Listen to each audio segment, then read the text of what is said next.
এতটা দৃঢ়ভাবে ধারণ করি, আমরা রাসূলুল্লাহর আদর্শ এতটা দৃঢ় মজবুতির সঙ্গে গ্রহণ করেছি।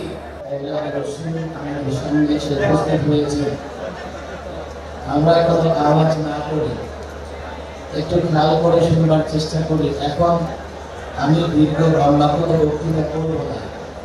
গত 16 বছরে এত বড় আয়োজন এই ময়দানে সম্ভব হয়নি। কথা ঠিক না? কেন সম্ভব হয়নি?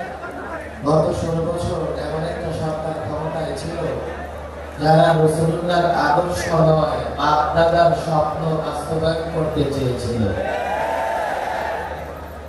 যার জন্য বাংলাদেশে এতটা ব্যাপকভাবে কোথাও সিরাত সম্মেলন করা যায়। ফলাফল পরিণতি কি হয়েছে তাদের? আমাদের কাছে এমন আমরা রাসূলুল্লাহর আদর্শ এতটা দৃঢ়ভাবে ধারণ করি, আমরা রাসূলুল্লাহর আদর্শ এতটা দৃঢ় মজবুতির সঙ্গে গ্রহণ করেছি, এর বিনিময়ে গোটা দুনিয়া আমাদেরকে দিয়ে দিলেও আমরা তা গ্রহণ করব না।